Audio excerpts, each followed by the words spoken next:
Feel করি, আসলে আমি প্রাউড ফিল করি, বিকজ আমার আম্মু আমারে টাকা দিছে, যাও তুমি আন্দোলন যাও, ঘরে কেন বসে আছো।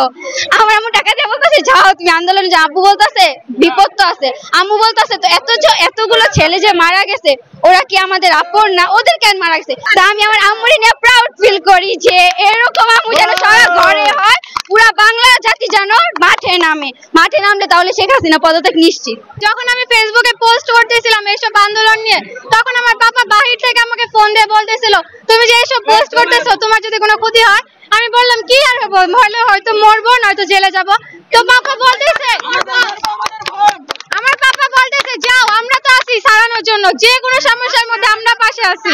তো বাবা মা এমন সাপোর্ট দিলে আমরা সব সময় বের হতে রাজি আছি।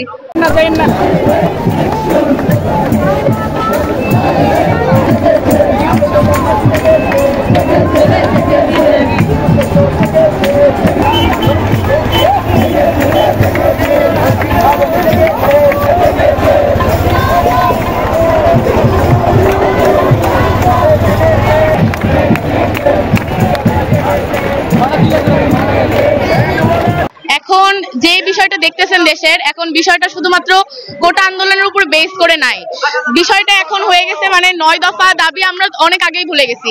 যখন এতগুলো লাশ পড়ছে, আবু সাইদের লাশ পড়ছে, মুগ্ধর লাশ পড়ছে, এরকম হাজার হাজার, এখন তো সময় টিভি বা অন্যান্য চ্যানেলগুলোতে দেখায় যে 200-র বেশি লাশ পড়ছে, মানে ভুয়া নিউজ দেখায় সব জায়গায়। কিন্তু আমরা তো স্টুডেন্টরা জানি কতগুলো ভাই বোন কতগুলো মানুষ মারা গেছে। তো সেই হিসাবে এখন আমাদের দাবি একটাই, আমাদের চাওয়া পাওয়া শেখ হাসিনার পদত্যাগ। কারণ এর উপর আর চাওয়ার কিছু নাই, সে পারবে আমাদের লাশগুলো ফেরত দিতে।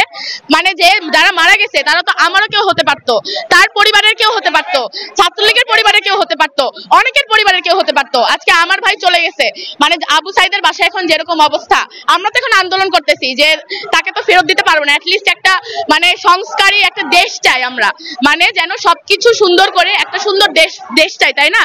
তো আবু সাইদ, হ্যাঁ আমরা সঠিক পথে মানে সবকিছু ম্যানেজ করতে চাচ্ছি, কিন্তু আমাদের যারা ভাই বোন চলে গেছে এদেরকে কিভাবে ফেরত পাবো বলেন? এখন আমাদের আর কোনো কোটার দাবি নাই, কোনো 9 দফা দাবি নাই, এখন একটাই দাবি, একটাই চাওয়া পাওয়া, এখন এই সরকারের আমরা পতন চাই। আমাদের এর উপর আর কোনো চাওয়া পাওয়া নাই, এই সরকারের পতন চাই। আর আমরা সুন্দর একটা দেশ চাই, আমরা এই গণতান্ত্রিক দেশে থেকে আমরা এরকম স্বৈরশাসক ব্যবস্থায় মানে সরকার আমাদেরকে চালাবে আর আমরা চলবো, আমরা এভাবে থাকবো না।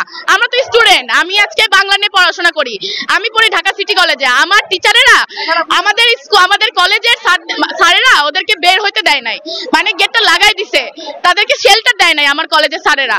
মানে আমার তো এখানে লজ্জা লাগে, তাই না? আমি তো এখানে লজ্জিত যে আমি এমন একটা কলেজে পড়ি যে এখানে টিচারেরাও আমাদের শেল্টার